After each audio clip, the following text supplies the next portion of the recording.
Mitch Miller here. It is Thursday, May 19th, 2022 at 5:54 p.m. Eastern Time. This is my video journal. Today we're going to be talking Mexico policy for my presidential run. But I just want to reiterate what I said on the last video about elected officials being on financial probation for the rest of their lives. I'm shifting the focus away from their tax-paying history. Once you're elected, going forward, you're under strict probation as to your finances, but anything before that isn't necessarily under scrutiny. And I know a lot of people push for people to release their tax records and stuff during a campaign, and that's fine. And if people want to do that, that's fine. To prove that they're viable candidates. But essentially, some people don't agree with how the government is handling things. For instance, I believe that we should be regulating wireless waves better, regulating artificial intelligence development, and regulating space. How we use space and what goes into space, outer space.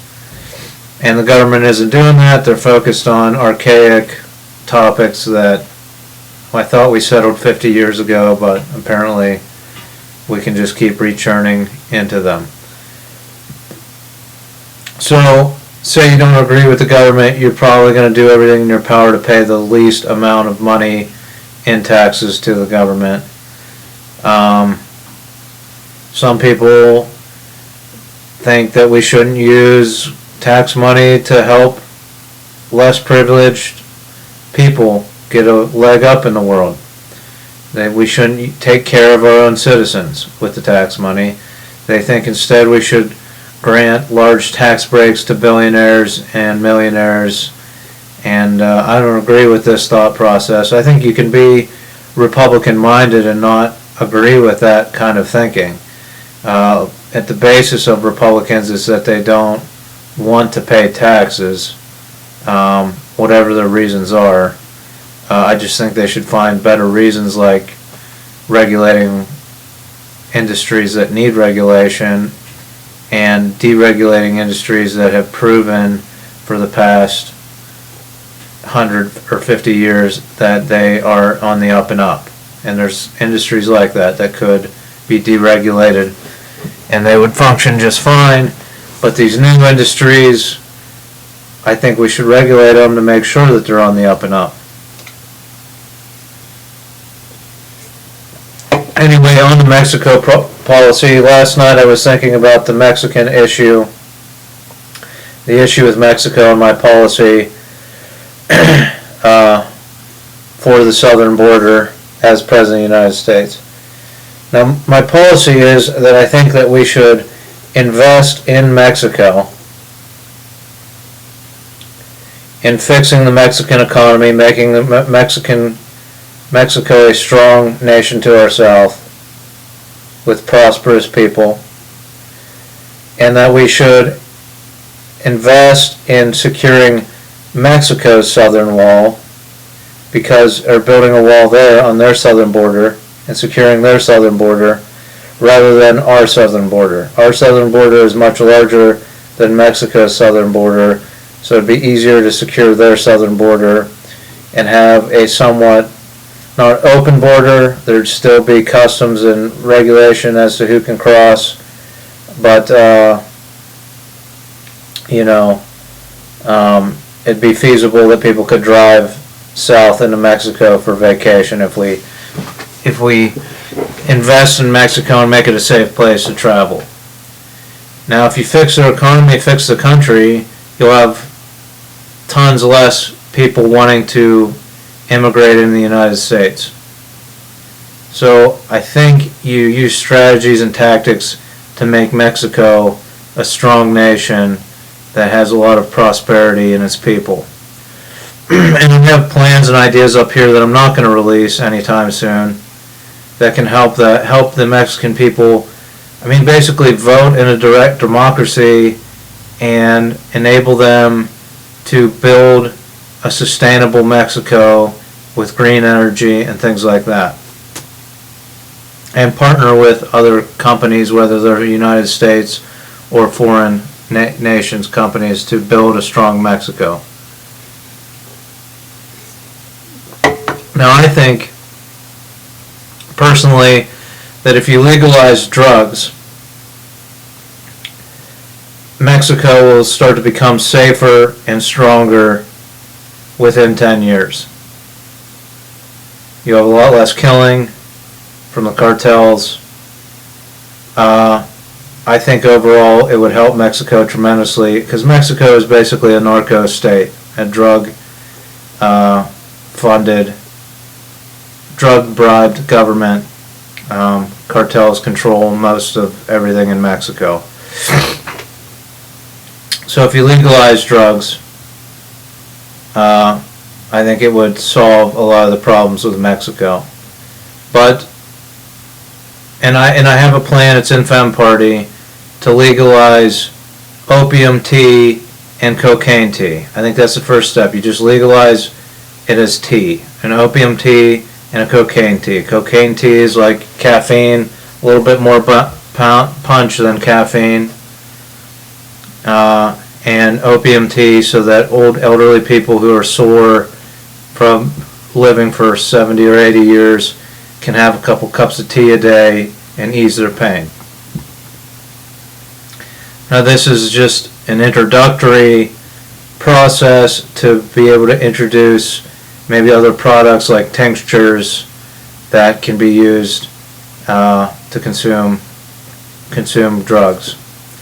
Now, I know I can't run a presidential campaign on the legalization of drugs. Maybe the legalization of marijuana, but not the legalization of drugs. I'm not going to win the presidency on that, so that's not my strategy.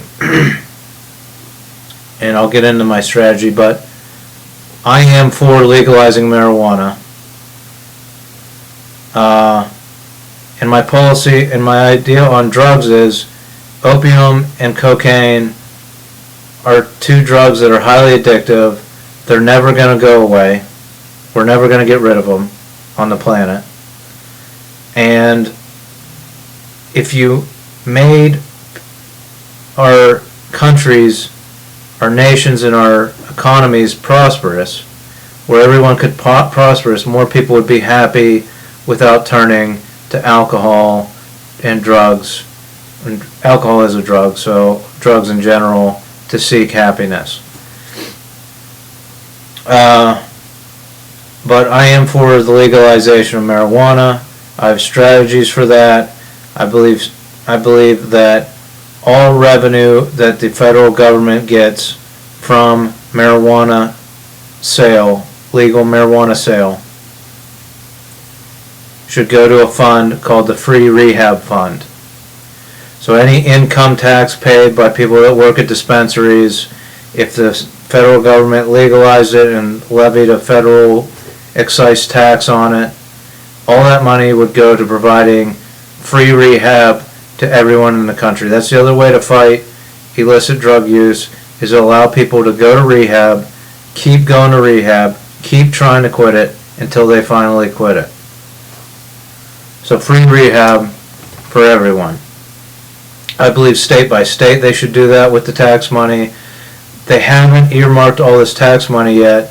It's not folded into their budgets yet to be used by greedy politicians for whatever they want.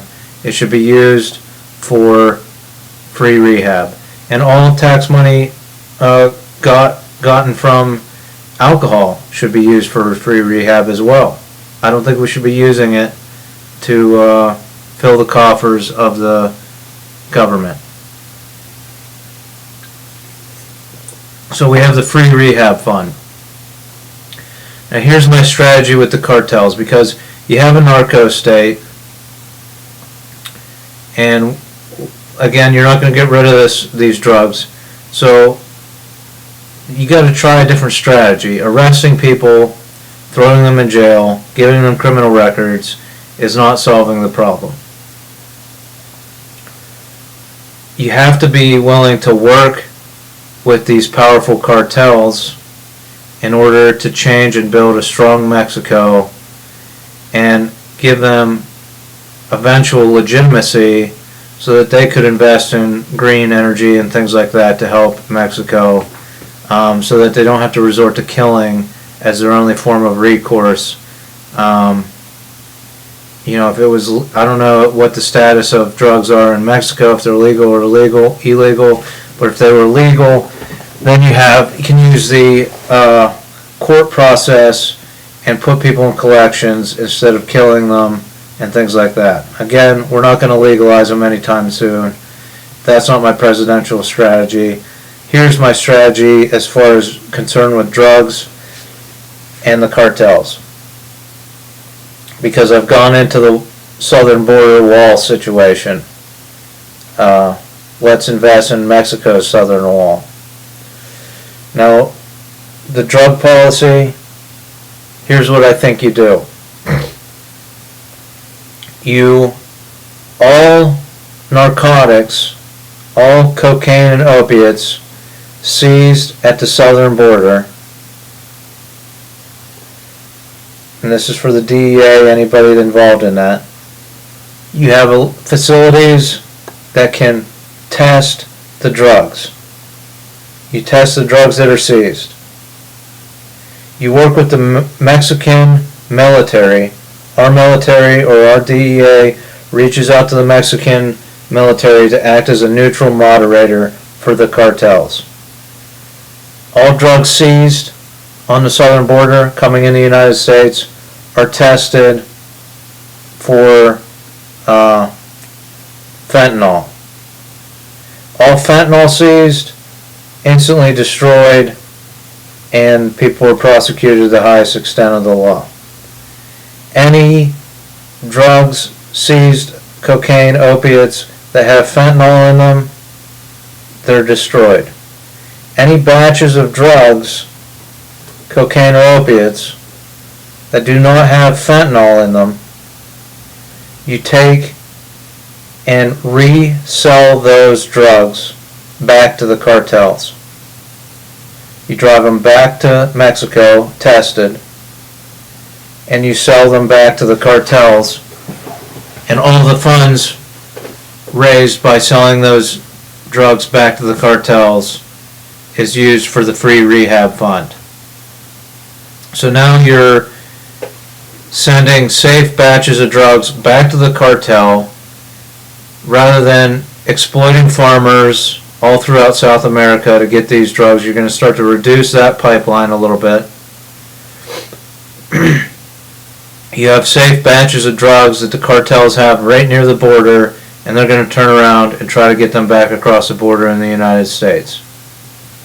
You're destroying fentanyl-laced batches of drugs, like you are anyway.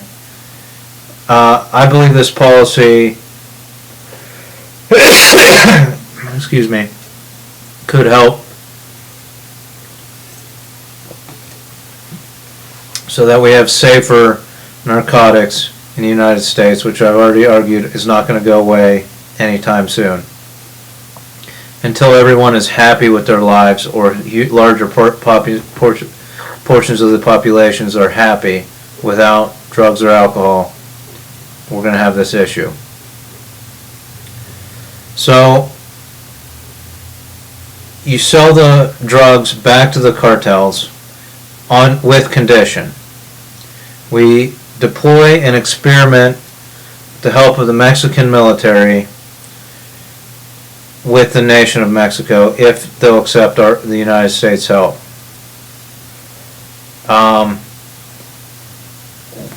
The deal you make with the cartels will sell them back their drugs.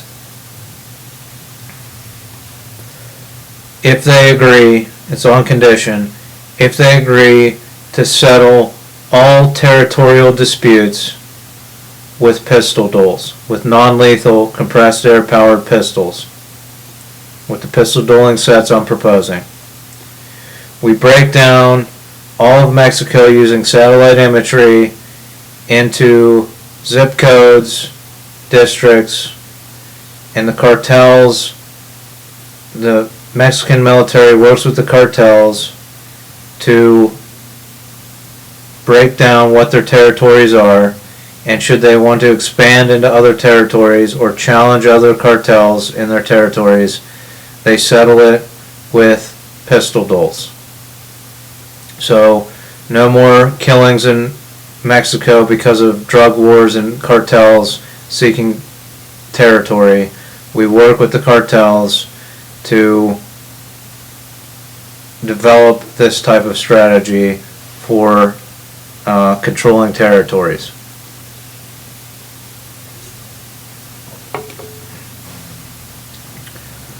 So that's what I came up with last night, just thinking about it for a couple hours. You seize the drugs at the border, you don't destroy all of them, you only destroy the fentanyl-based or laced ones.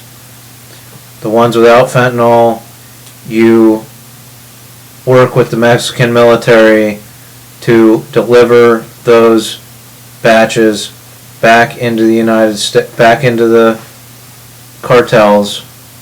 They meet at a neutral location. We'll sell them back to them on condition that they resolve their issues using non-lethal pistol duels. The Mexican military gives the United States free rehab fund. The bulk of the funds brought forth by selling it back to the cartel. You start to reduce the pipeline out of South America for these illicit drugs because they no longer need to produce 6 times what is needed, because 5 out of 6 shipments get seized at the border, and you start to recycle some of that right at the border so that pipeline gets reduced. I think it's a good strategy. It's what I would put forward, more concise, as President of the United States. I'm not going to put it on my Mitch for Mayor website, but if I'm asked about it on the campaign, that would be the best strategy I've come up with so far. And I'll keep working on it, but that's my strategy. Let's make Mexico the vacation spot. I mean, it's already a vacation destination. Let's make it so you could actually drive to those vacation spots and they're not just isolated resorts with heavy guards around them. I think we should invest in our friends to the south and make it a strong, prosperous country, just like the United States. So that's all I got for today. Join me tomorrow. I'm sure I'll have something new to talk about. Thanks for watching. And on a closing note, I started by saying you'll be on a form of financial probation if you're an elected official going forward. And I mean, we just make that policy. We develop that strategy either by passing law or by me being president and putting task forces on it. And if you don't like it, if you don't want to be on financial probation for the rest of your life, then don't run for elected office. It's that simple. So, thanks for watching. Join me tomorrow.